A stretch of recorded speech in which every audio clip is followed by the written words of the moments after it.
Welcome to Reni's cooking channel. இன்றைக்கி நம்ம சேனலில் மரவள்ளி கிழங்க வச்சு சிம்பிளாக ஒரு ஸ்நாக்ஸ் எப்படி செய்யலாங்கிறத வாங்க பார்க்கலாம். இன்றைக்கி மீடியம் சைஸில் 2 மரவள்ளி கிழங்கு எடுத்திருக்கேன். அதை ஃபஸ்ட்டு ரவுண்டாக கட் பண்ணிக்கோங்க. ரவுண்டாக கட் பண்ணதுக்கப்புறம் அதோட சென்டரில் கட் பண்ணிக்கோங்க. கட் பண்ணதுக்கப்புறம் ஒரு பக்கம் நீங்கள் பிடிச்சி இழுத்தாவே அதோட தோல் வந்து உங்களுக்கு உறிஞ்சி வந்துடும்.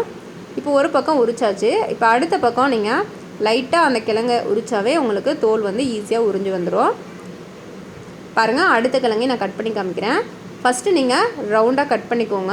ரவுண்டாக கட் பண்ணதுக்கப்புறம் அதோட சென்டரை நீங்கள் கட் பண்ணிக்கோங்க. கட் பண்ணதுக்கப்புறம் ஒரு பக்கத்துலேருந்து நீங்கள் தோலை எடுத்திங்கன்னா அது அழகாக உறிஞ்சி வந்துடும். இதே மாதிரி நம்ம எல்லா மரவள்ளி கிழங்கையும் கட் பண்ணி வச்சுக்கலாம். கட் பண்ணின மரவள்ளி கிழங்கை ஒரு 3 டைம் நல்லா வாஷ் பண்ணிவிட்டு தேவையான அளவுக்கு உப்பு சேர்த்து ஒரு 10 நிமிஷம் வேக வச்சுக்கலாம்.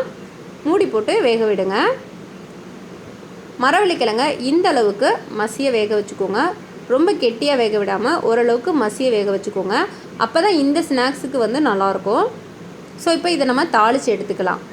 ஒரு கடாய் வச்சுக்கோங்க. கடாய் நல்லா சூடானதுக்கப்புறம் ஒரு 4 ஸ்பூன் அளவுக்கு எண்ணெய் ஊற்றிக்கோங்க. எண்ணெய் நல்லா சூடானதுக்கப்புறம் ஒரு அரை ஸ்பூன் அளவுக்கு கடுகு சேர்த்துக்கிறேன்.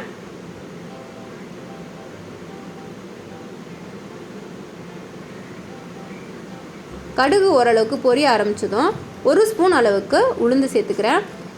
இந்த ஸ்நாக்ஸுக்கு உளுந்து கொஞ்சம் அதிகமாக இருந்தால் தான் நல்லாயிருக்கும். ஸோ உளுந்து கொஞ்சம் அதிகமாகவே சேர்த்துக்கோங்க.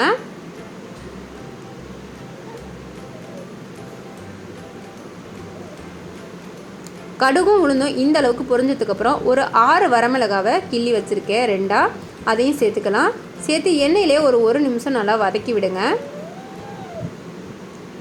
இதில் கொஞ்சமாக கருவேப்பிலை சேர்த்துக்கிறேன். கருவேப்பிலை சேர்த்து ஒரு நிமிஷம் நல்லா வதக்கி விடுங்க. இப்போ நம்ம வேக வச்சுருக்க மரவள்ளி கிழங்க சேர்த்துக்கலாம். சேர்த்து நல்லா மிக்ஸ் பண்ணி விடுங்க.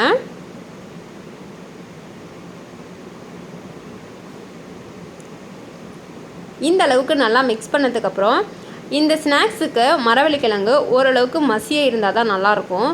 ஸோ அதனால் நான் ஒரு 4-5 கிழங்க நல்லா மைய மசிச்சு விட்டுக்கிறேன். உங்களுக்கு பீஸா சாப்பிட பிடிக்கும் அப்படின்னா நீங்கள் அப்படியே கூட சாப்பிட்லாம். நல்லா மசிச்சு விட்டதுக்கப்புறம் ஒரு 1/4 மூடி தேங்காய் துருவி வச்சுருக்கேன். இந்த டிஷ்ஷுக்கு தேங்காய் அதிகமாக சேர்த்தா ரொம்பவே நல்லாயிருக்கும். உங்களுக்கு விருப்பப்பட்டால் அதிகமாகவே சேர்த்துக்கோங்க. தேங்காய் துருவலை சேர்த்து நல்லா மிக்ஸ் பண்ணி விட்டுக்கலாம். தேங்காய் துருவல் சேர்த்து ரொம்ப நேரம் அடுப்பில் வேக வைக்க வேண்டியதில்லை. ஒரு 2 நிமிஷம் கிளறி விட்டுட்டு நம்ம ஸ்டவ் ஆஃப் பண்ணிடலாம். அவ்வளோதாங்க. வீடியோ பிடிச்சிருந்தா லைக் பண்ணுங்கள், ஷேர் பண்ணுங்கள், மறக்காமல் சேனலை சப்ஸ்கிரைப் பண்ணுங்கள். கூடவே இருக்கிற பெல் பட்டனையும் கிளிக் பண்ணுங்கள். தேங்க்ஸ் ஃபார் வாட்சிங்.